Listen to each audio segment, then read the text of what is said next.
교회 그리고 예수라는 제목입니다. 나랑 우리가 생각하는 교회랑 예수님이랑 어떻게 연결이 되어 있는지를 여러분들이 잘 생각하시면서 이야기를 들으시면 될 것 같아요. 여러분 혹시 이런 영화가 있어요. 제가 되게 흥미롭게 봤던 영화입니다. 리미트리스라는 영화가 있습니다. 혹시 본 사람이 없군요. 영화를 간단하게 설명을 드리자면 여기 주인공이 나와요. 이 남자가 주인공인데 정장 차림에 말끔한 사람이잖아요. 원래 저러지 않았어요. 원래는 글 쓰는 작가였어요. 근데 매우 글쓰기 능력이 없는 작가. 그러면 당연히 뭐가 없어요? 돈이 없죠. 돈이 없으니까 이 사람은 한번 이제 이혼을 하고 새로 여자친구를 만나고 있는데 이제 그 여자친구에게 이별 통보를 받아요. 그러니까 무능력하고 아주 하루하루를 힘겹게 살아가는 이 루저 인생의 잘생겼지만 루저 인생인 에디라고 하는 남자가 이 주인공입니다. 근데 어느 날 전에 결혼했던, 그러니까 지금 이제 전처 이혼한 와이프의 남동생을 만나요. 우연찮게. 그리고 그 남동생이 선물을 하나 줍니다. 무슨 선물을 주냐면 투명한 알약 하나를 줘요. 이거 뭐 속는 셈 치고 한번 먹어봐. 신세계가 열릴 거다. 이러면서 하나 줘요. 그리고 그걸 속는 셈 치고 한번 먹습니다. 먹으니까 어떤 효과가 일어나냐면 자신의 뇌에 있는 기능을 100% 다 사용하는 능력이 갑자기 일어나요. 그래서 하루 만에 엄청난 대작의 그런 글을 써서 뭐 대박이 나고, 그래서 한 10일 만에 세계 부자가 됩니다. 이런 영화예요. 어쨌든 이 뇌에 대한 이야기라고 할 수가 있습니다. 이런 이야기 많이 들어오셨을 거예요, 여러분도. 인간의 뇌는 지금 몇 퍼센트도 못 쓰고 있다? 한 10%도 사람은 뇌의 기능을 다 못 쓰고 있다라는 속설이 있어요. 사실 이건 말도 안 되는 속설이래요. 틀린 말이래요. 틀린 말. 그렇지만 많은 영화들이 이 속설을 가지고 아니면 뇌에 대한 뇌라는 주제를 가지고 정말 많은 영화들을 만들어내고 있어요. 쳐보시면 뇌에 대한 영화가 엄청 많아요. 그러니까 사람들이 이 뇌에 대한 관심이 정말 많다라는 거죠. 그리고 실제로 이 뇌라는 건 아직 밝혀지지 않은 게 너무 많다라고 해요. 그래서 신기한 게 뭐냐면 제 주위에 이 개두 수술이라고 하잖아요. 머리를 이제 열었다가 닫은 이 수술을 한 분이 두 분이 계세요. 제 주변에. 그 두 분에게 공통적으로 일어나는 변화가 있습니다. 그게 뭐냐면 뭐 신체적인 문제가 아니에요. 정서적인 변화가 일어나요. 어떤 문제가 일어나는 게 아니라 정서적인 변화가 일어나요. 이전에는 사람들 눈치도 많이 보고 좀 소심하고 내성적인 사람이었는데 수술을 하고 나서 조금은 공격적인 사람으로 변했다라고 해야 될까요? 변했어요. 네, 정말 변했어요. 그리고 또 한 분은 지금까지 화내지 않던 일을 갑자기 화내거나 뭐 내가 상처받지 않을 일에 상처를 받거나 하는 경우가 있더라고요.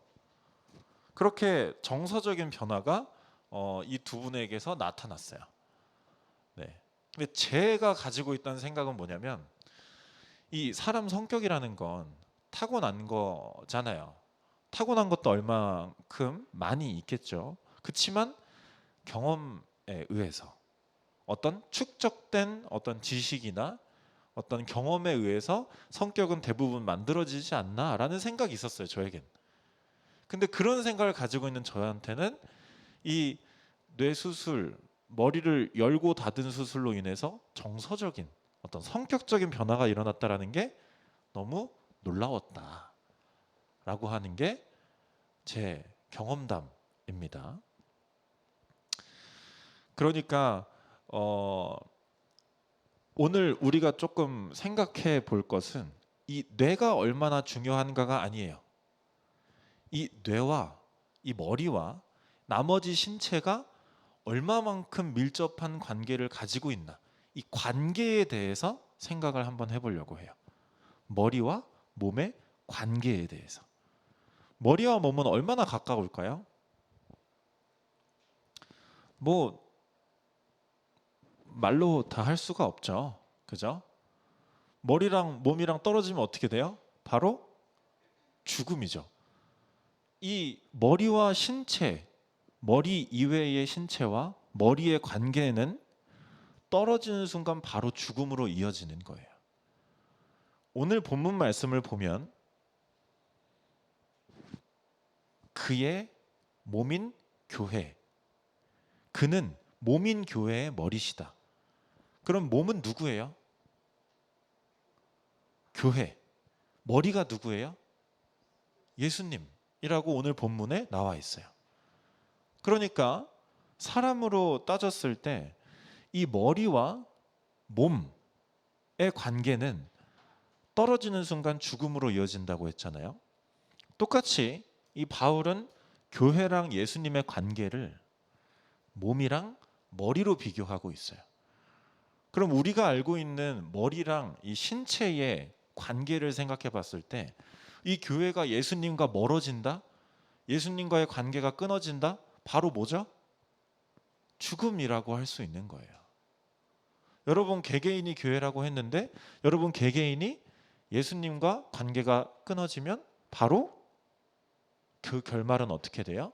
생명이 아니라 죽음으로 결과가 나타난다라는 것이죠. 그만큼 우리가 교회의 몸인 여러분 각자, 그리고 우리가 예수님과의 관계라는 걸 생각했을 때 여러분이 인지 못하고 있을 수 있어요. 얼마나 중요한 관계인지를 인지 못하고 있을 수 있다는 거예요. 하지만 끊어지는 순간 바로 죽음이라는 사실을 놓고 봤을 때 내가 인지하지 못하는 상황이지만 내가 인지하지 못한 것처럼 중요도가 낮은 게 아니라 이 중요도는 바로 죽음으로 이어질 정도로 가까운 것이 사실이다라고 하는 걸 우리는 알 수가 있습니다. 그리고 혹시 지난주에 제가 여러분이 가지고 있을 만한 어떤 궁금증을 좀 기대했었어요. 여러분 머릿속에 궁금증이 일어나기를 좀 바랬었어요. 어떤 궁금증이냐면 여러분 각자가 교회라고 하잖아요. 했잖아요. 성경에서. 근데 여러분이 모인 곳도 교회라고 해요. 그럼 교회는 뭘까요? 이게 교회인가? 저게 교회인가? 저는 그 궁금증이 계속 있었거든요. 각자가 교회라고 하는데 그럼 모이면 또 이거는 뭐지? 궁금증이 있었어요. 저한테 궁금증이 있었어요.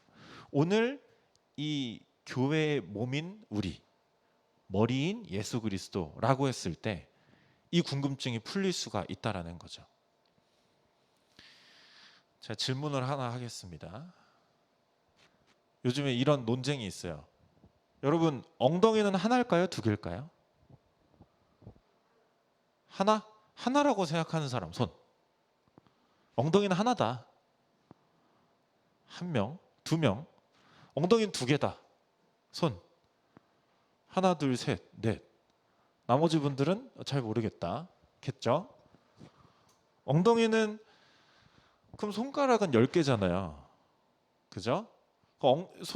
손가락도 이 손에서 뻗어나가는 이 이어져 있는 이 손가락이 10개로 세요. 엉덩이도 몸에서 다리로 이어져 나갈 때 두 개로 갈라져 있잖아요. 그럼 엉덩이는 하나인가요? 두 개로 나눠져 있는데 손가락처럼 10개로 나눠져 있는 것처럼 엉덩이도 두 개로 나눠져 있잖아요. 그럼 하나일까? 아니면 엉덩이, 그러니까 왼쪽 엉덩이, 오른쪽 엉덩이라고 부르지 않고 그냥 엉덩이라고 부르니까 하나일까? 이런 논쟁이 있어요. 답은 하나도 되고 두 개도 돼요. 하나이면서 두 개예요. 그렇죠? 하나이면서 두 개잖아요. 하나에서 시작돼서 두 개로 나눠졌지만 하나라고 부를 수도 있고 두 개라고 부를 수도 있다라는 거예요. 이거랑 비교를 해서 좀 그렇지만 몸은, 교회의 몸인 여러분들은 하나이면서 여러 개일 수 있다라는 거예요. 여기서 우리가 발견할 수 있는 개념은 뭐냐면 하나, 개별성, 그리고 다양성이라는 걸 우리가 알 수가 있어요. 여러분들은 교회의 몸이다라고 했을 때 여기에는 개별성과 다양성이 들어있다라는 거예요. 여러분, 몸이라고 했을 때 하나로 부르잖아요. 여러분의 몸 이러잖아요. 그렇지만 가까이 들여다보면 여러 가지 기관들이 있어요. 팔, 다리, 어깨 여러 가지가 나눌 수 있어요. 하지만 또 동시에 하나인 거예요. 그러니까 여러분들이 각각의 교회이지만 한 명 각각도 몸이고 모여도 몸이에요. 각각의 교회지만 모여도 교회인 거예요. 그러니까 교회라고 하는 개념에는 개별성도 들어가 있고 다양성도 들어가 있다라는 거예요. 이렇게 여러분들이 교회를 반드시 이해하셔야 합니다. 그래서 교회란 무엇일까라고 떠올려 이제 생각했을 때 좀 어려우면 엉덩이는 하나인가 두 개인가 라는 생각을 해보면 교회는 하나이면서 여러 명이 모인 것도 되면서 또 각자 흩어졌을 때 한 명이 교회일 수 있다. 다양성과 개별성이 공존하고 있다라는 걸 여러분들이 잘 생각하시면 쉽게 교회라는 개념을 정리할 수 있을 것 같습니다. 그러면 우리가 노력해야 하는 방향도 두 가지로 나뉘어요. 노력해야 하는 방향. 여러분들이 교회 와서 뭔가를 노력을 해야 될 거 아니에요. 뭔가 힘을 쏟고 에너지를 쏟아야 할 거 아니에요. 그러면 그 방향도 두 가지로 나뉘는 거예요. 첫 번째, 개별적으로 몸과 머리와의 관계. 개별적인 관계예요. 동시에 두 번째, 몸과 다른 몸과의 관계. 수평적인 관계예요. 우리는 수직적인 관계의 노력과 머리와의 몸 관계의 노력, 그리고 몸과 몸 수평적인 관계의 노력, 이 두 가지 방향으로 우리가 나눌 수 있다라는 겁니다. 자, 첫 번째, 머리와의 관계, 이 수직적인 노력. 쉽게 말해서 여러분이 머리이신 예수님과의 관계. 제가 1대1의 관계라고 했어요. 교회에 와도 여러분들은 예수님과 하나님과 1대1의 관계라고 했습니다. 그 관계에 대해서 어떻게 노력을 해야 할까? 흔히 중풍이라는 병을 우리는 이렇게 말합니다. 뇌가 명령을 해요. 너 지금 배고프니까 오른손을 움직여서 음식을 집어서 입에 넣어라. 그럼 입은 열리고 턱은 씹고 삼킬 거다. 뇌에서 명령을 해요. 너 배고프니까 저거 먹어. 뇌에서 명령을 합니다. 정상적인 몸을 가진 사람은 명령을 하면 그대로 따라요. 그런데 이 중풍이라고 하는 건 명령은 했지만 내 팔이 마비가 되어 있는 거예요. 그래서 내 맘대로 되지 않는, 명령을 그대로 수행하지 못하는 상태를 중풍이라고 해요. 비정상적인 관계라고 해요. 상태라고 합니다. 여기서 정상적인 신체는 뇌의 명령을 그대로 움직이는 게 정상이에요. 여기서 우리가 좀 기억해야 될 중요한 단어는 그대로라는 단어예요. 그대로. 그대로. 만약에 머리가 오른손 움직여라고 했는데 왼손으로 움직이면 이거는 정상적이지 않은 신체 상태라고 하는 거죠. 그러니까 머리가 예수님, 몸이 교회인 우리라고 봤을 때 머리가 전달하는 명령 그대로 온전히 수행하는 게 우리의 역할이다라고 하는 거예요. 무슨 말인지 이해가 가시죠? 그대로가 매우 매우 중요합니다. 그런데 우리가 점점 나이가 들면서 자아가 강해지죠. 그렇죠? 어렸을 땐 말 잘 듣는데 커갈수록 말 안 듣잖아요. 그거는 본인의 자아가 강해지고 어떤 자신만의 방식이 생기고 더 효율적인 것을 찾을 수 있고 나의 어떤 나만의 능력이 커가는 거예요. 그러면 그러다 보면 나쁜 건 아니고 너무너무 좋은 거고 더 발전을 노력을 해야 되겠지만 예수님과의 관계에서는 예수님께서 명령하신 그대로를 내가 전하거나 행동을 해야 합니다. 여러분들의 식으로 바꿔서 이건 이렇게 하는 게 좋겠지 라고 생각하시면 매우 매우 큰 위험성이 있을 수 있다는 거예요. 제가 말씀드렸다시피 교회는 효율성을 추구하는 집단이 아니라 뭘 추구하는 집단이라고 그랬죠? 예수님의 사랑을 추구하는 집단이라고 했잖아요. 사랑이라는 개념에는 효율성이 들어가 있지 않아요. 어떤 진실성을 추구해야 사랑이 그대로 전달되는 거예요. 그렇지만 여러분들이 사회를 살아가면서 점점 더 어떤 게 더 효율적일까? 효율적인 방법일까? 뭐가 더 이익인가? 이런 사고를 계속 사회에선 돌린단 말이에요.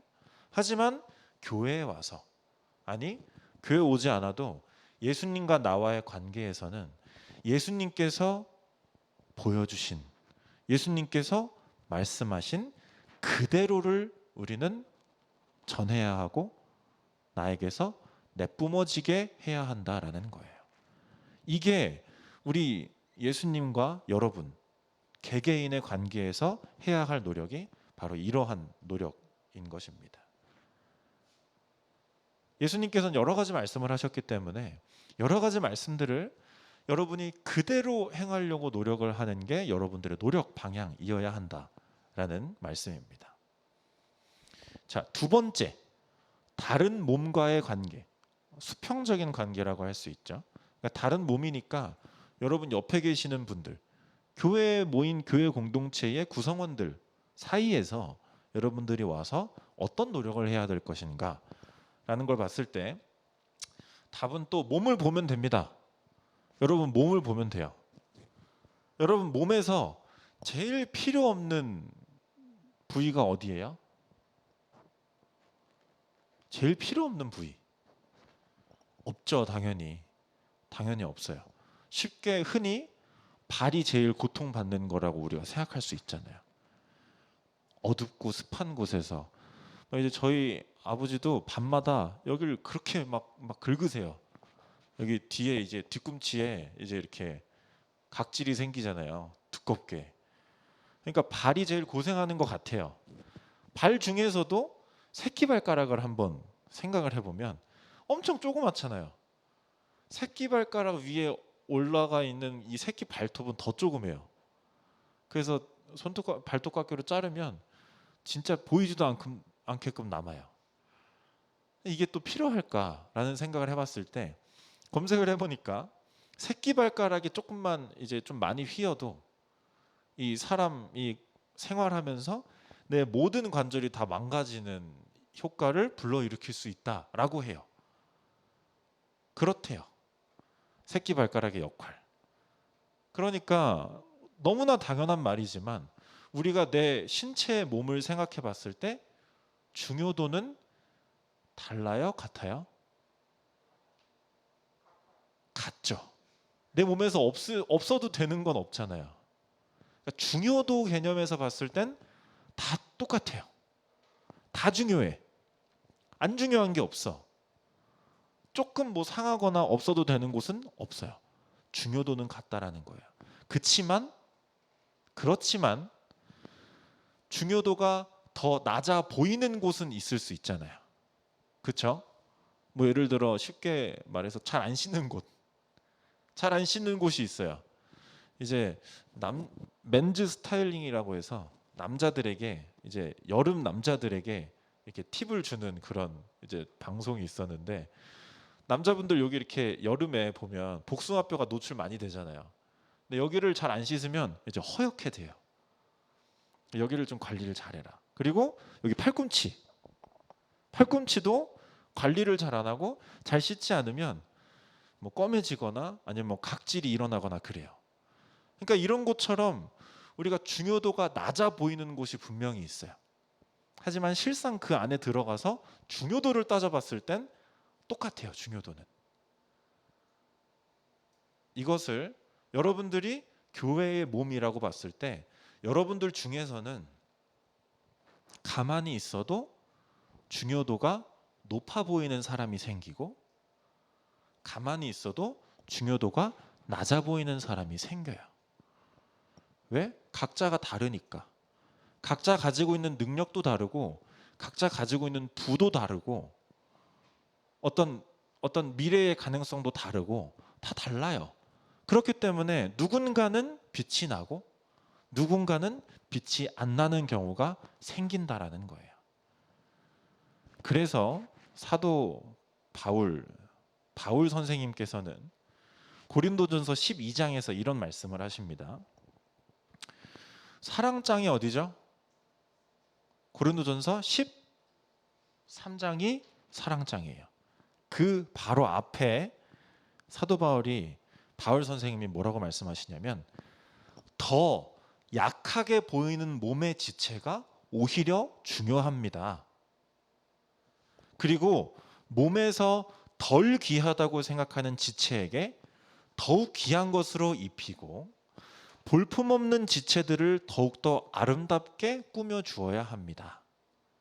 하지만 이미 아름다운 지체들에게는 그럴 필요가 없습니다. 그래서 예수님은 몸에서 분열이 생기지 않게 하시고 지체들이 서로 같이 돌보게 하셨습니다. 그러니 13장에 뭐가 나와요? 사랑이 나오잖아요. 그러니까 여러분들은 사랑을 구하십시오. 더 빛나는 걸 구하는 게 아니라 내가 더 어떻게 하면 높아질까를 구하는 게 아니라 사랑을 구하십시오 라고 해서 13장에 사랑장이 등장하는 거예요. 그러니까 사도 바울은 교회 공동체에서 여러분들이 해야 할 것은 나를 높이는 게 아니라 내 옆에 있는 사람에게 내가 가지고 있는 중요도를 넘겨주는 거다라는 말을 하고 있는 거예요. 다른 능력을 구하지 말고 내가 남을 사랑할 수 있는 능력을 구해라 라고 하는 게 사도 바울의 말씀입니다. 그래서 여러분들이 교회 와서 다른 몸들과 여러분 옆에 있는 어떤 신체 기관을 맡고 있는지 모르지만 중요도가 다 달라 보이는 옆에 계신 분들과 사이에서 관계에서 노력해야 되는 건 내 옆에 있는 사람을 나보다 더 중요한 사람이라고 여겨주는 노력인 거예요. 그 노력을 여러분들은 교회 와서 해야 하는 거예요.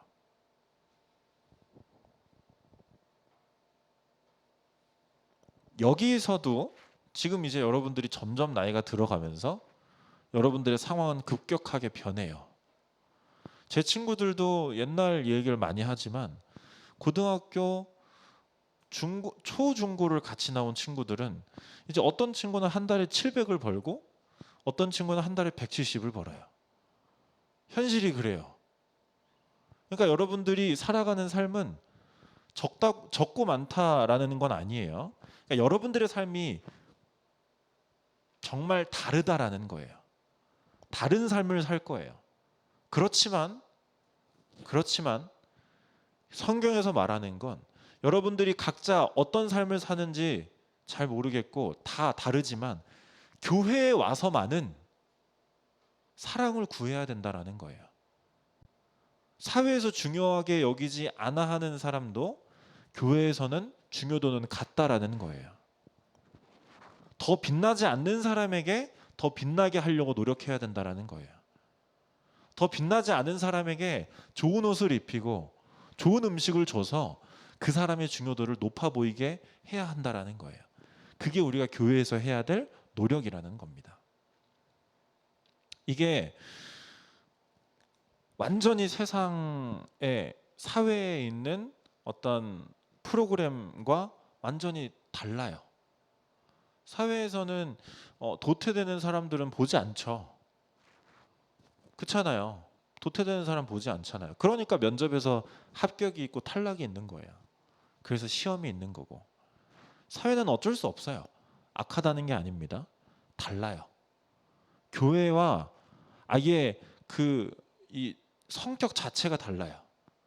사회는 어떤 효율성을 따지고 승자와 패자가 있고 그래요. 그것이 사회입니다. 다 아시다시피. 그런데 교회는, 예수님께서 세우신 교회는 세상과 성격이 완전히 다른 곳이에요. 첫 번째 추구해야 되는 게 아까 말씀드렸다시피 효율성이 아니라 사랑이라고 하는 거예요. 여러분들의 관계에서 노력해야 되는 건 사랑이라는 겁니다. 예수님의 삶을 보면 또 우리가 알 수 있어요. 예수님이 세상에서 제일 빛나는 존재셨죠? 제일 중요해 보이는, 사실 실제로도 제일 중요한 존재셨죠? 그렇지만 예수님이 보시기에 예수님이 중요해요? 인간이 중요해요? 예수님이 중요도로 봤을 때는 훨씬 더 비교할 수 없을 정도로 중요하실 수 있죠. 그렇지만 그 중요도를 버리시고 우리를 위해서 죽으셨잖아요. 우리도 똑같은 거예요. 내 중요도가 높다? 내 중요도를 버리고 더 중요하지 않아 보이는 사람에게 내 중요도를 넘겨주는 거예요. 이게 교회의 어떤 정신, 교회가 굴러가는 그런 엔진의 모습, 그런 것들입니다. 그러니까 완전히 다른 가치관을, 완전히 다른 세계관을 가지고 여러분들은 교회에 모여서 살아가야 된다라는 거예요. 그래서 성경에서는 교회를 세상의 빛이고 소금이라고 말하는 이유가 그런 거예요. 다르기 때문에. 그래서 어디 보면 그래서 이제 여러분들이 이 말은 이제 이해할 수 있으실 것 같은데, 교회를 하나님 나라의 어떤 모델하우스? 라고 말씀하시는 신학자들이 많이 계셔요.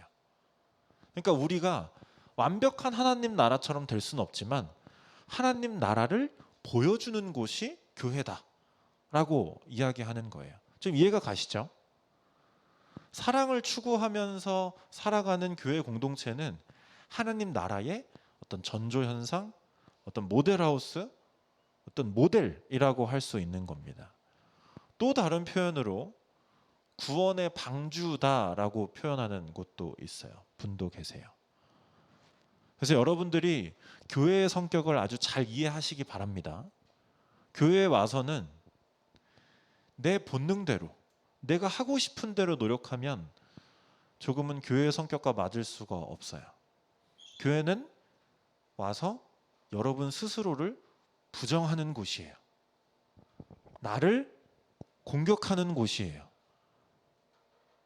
나의 자만심을 자르는 곳이에요. 교회는. 그래서 여러분들이 어떤 같은 몸과의 수평적인 관계와 머리이신 예수님과 수직적인 관계, 어떻게 노력해야 될지 여러분들이 아시기 때문에 이건 교회에 모였을 때, 그리고 각자 흩어졌을 때 지속적으로 이 노력은 계속해서 여러분들이 하셔야 한다라는 겁니다. 그래서 점점 사회가 그렇지 않게 변해감에도 불구하고 이 세상에서 유일하게 사랑을 최고의 가치로 생각하는 공동체가 여러분들이 속한 교회 공동체가 되기를 간절히 소망합니다. 세상이 추구하는 가치관과는 다르게 사랑이라는 것을 추구하는 교회 공동체로 만들기 위해 각자가 노력했으면 좋겠습니다. 아셨나요? 기도하겠습니다. 하나님, 감사합니다. 우리의 머리 되신 예수님, 또 머리 밑에 신체가 된 교회인 우리가 세상을 살아갑니다. 그럴 때 하나님께서 이 예수 그리스도를 우리의 머리로 세우셨으니 우리가 예수님의 말씀과 예수님의 명령을, 예수님의 그 신호를 세상 살아갈 때 그대로 옮겨 행하는 하나님 자녀들 될 수 있도록 도와주시고, 우리가 사랑이라는 것을 최고의 가치로 여겨 이 교회를 앞으로 평생 지켜나가는 하나님의 자녀들 될 수 있도록 하여 주시옵소서. 스스로를 부정하고 스스로를 깎아내린다라는 것이 너무나 어려운 일입니다. 하지만 우리가 예수님을 닮아가고 으뜸이 되시고 죽음에서 부활하신 예수님께서 계시기 때문에 우리는 용기를 가지고 충분히 나를 부정할 수 있는 삶을 살 수 있습니다. 이것을 믿고 그러한 삶을 살아갈 때에 그 누구에게도 지지 않는 그런 하늘 보화가 우리를 기다리고 있을 줄 믿습니다. 주님께서 믿음을 허락하시고 우리에게 용기를 허락하여 주시옵소서. 예수님 이름으로 기도드렸습니다. 아멘.